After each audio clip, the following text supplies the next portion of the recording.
Seorang anak laki-laki berusia 2 tahun dibawa ke dokter gigi karena giginya tidak kunjung tumbuh.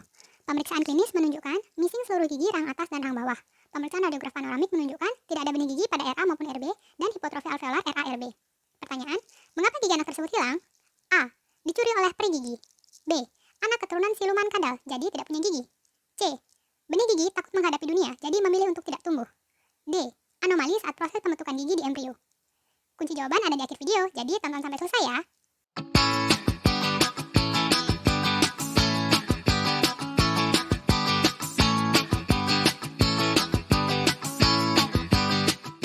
Halo kolega, hari ini kita bakal bahas tentang anomali gigi yang timbul karena masalah saat proses pembentukan gigi atau odontogenesis, khususnya tentang anomali jumlah gigi.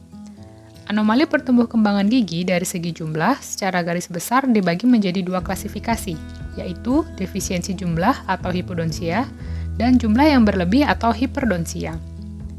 Anomali yang tergolong hipodonsia termasuk anodonsia, oligodonsia, dan hipodonsia. Sedangkan anomali yang tergolong hiperdonsia termasuk mesiodens, paramolar, dan supernumerari multiple.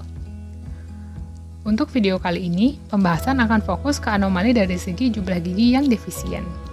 Normalnya, seorang anak memiliki 20 gigi desidui yang kemudian akan digantikan oleh 32 gigi permanen ketika anak beranjak dewasa. Anomali jumlah gigi dapat menimbulkan masalah oklusi, fungsi, dan estetik. Seperti yang tadi sempat disinggung, anomali defisiensi jumlah gigi terdiri dari hipodonsia, oligodonsia, dan anodonsia. Kita bakal bahas satu-satu ya, dari definisi, epidemiologi, etiologi, cara mendiagnosis, dan tata laksananya.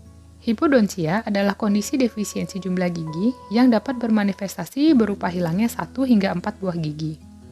Hipodonsia merupakan kondisi genetik yang ditemukan bahwa pasien yang mengalami hipodonsia pada gigi desidui memiliki resiko 40% untuk juga mengalami hipodonsia di gigi permanen. Hipodonsia ini sering digunakan sebagai terminologi ketika seseorang merujuk ke kondisi defisiensi jumlah gigi secara umum. Tapi sebenarnya, kondisi anomali defisiensi gigi itu memiliki terminologi yang berbeda-beda tergantung jumlah gigi yang terlibat. Hipodonsia pada gigi permanen terjadi pada sekitar 3,5-6,5% populasi global. Perempuan ditemukan lebih sering mengalami hipodonsia dibandingkan laki-laki dengan rasio 3:2. Pada gigi desidui, prevalensi hipodonsia adalah 0,1% sampai 0,9%. Gigi yang paling sering hilang pada kasus hipodonsia adalah incisivus lateral pada maksila, dilanjutkan oleh premolar kedua maksila maupun mandibula, lalu incisivus mandibula. Hipodonsia yang melibatkan incisivus sentral maksila, caninus maksila maupun mandibula, atau molar pertama jarang terjadi dan biasanya kalau memang terjadi hanya pada kasus oligodonsia atau anodonsia. Faktor etiologi utama hipodonsia adalah genetik.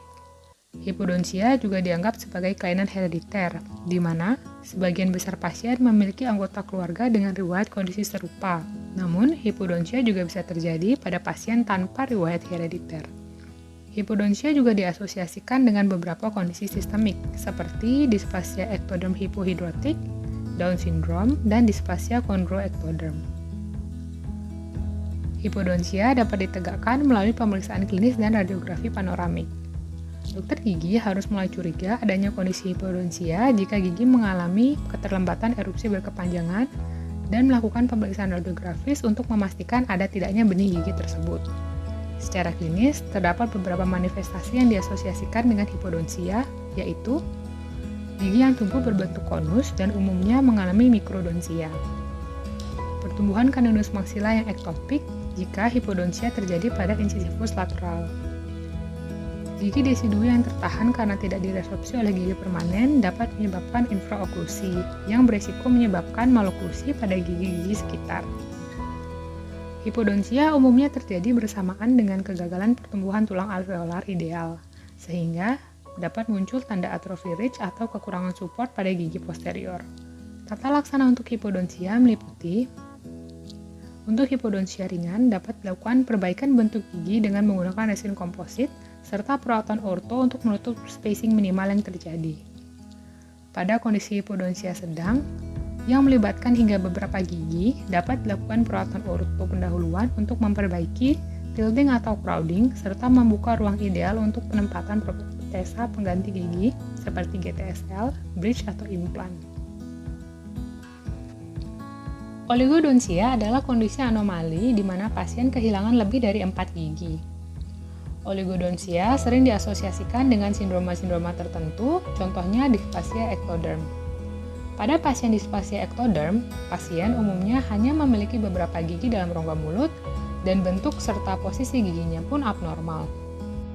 Prevalensi oligodontia di populasi Eropa adalah 1/625 hingga 1.250 individu.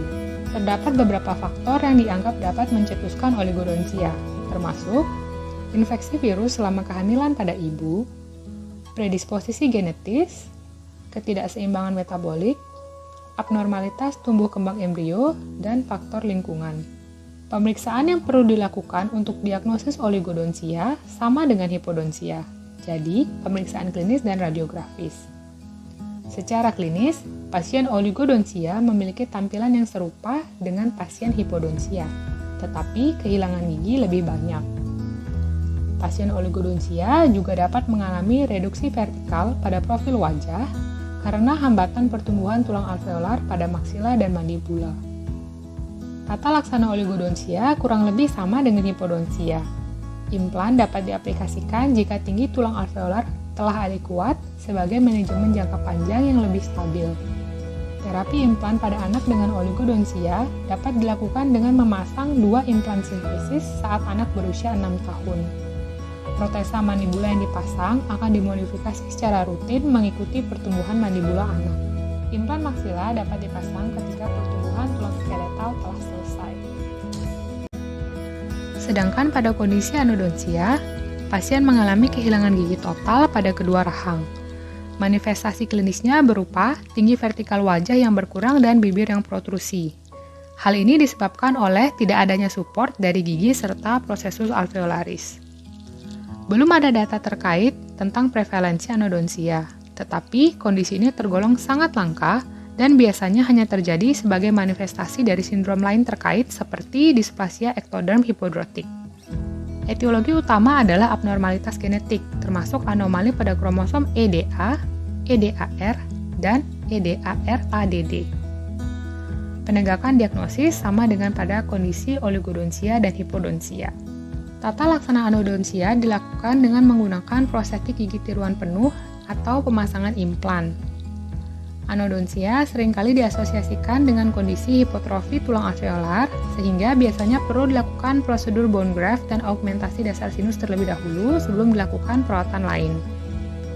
Pemasangan implan pada maksila dilakukan ketika pertumbuhan skeletal telah selesai untuk mencegah komplikasi. Setelah mendengarkan pemaparan tadi, teman-teman udah tahu dong jawaban dari pertanyaan di awal? Ya, benar sekali. Jawabannya adalah D. Anomali saat proses pembentukan gigi di embrio. Hari ini kita belajar anomali pembentukan gigi dari segi defisiensi jumlah, yaitu hipodontia, oligodontia, dan anodontia. Prevalensi anomali-anomali tersebut cukup jarang terjadi, terutama untuk oligodontia dan anodontia dengan etiologi utama genetik. Diagnosis dapat ditegakkan melalui pemeriksaan klinis dan radiografi. Dan tata laksana utama adalah pengembalian fungsi oral dengan menggunakan gigi tiruan, baik lepasan maupun implan.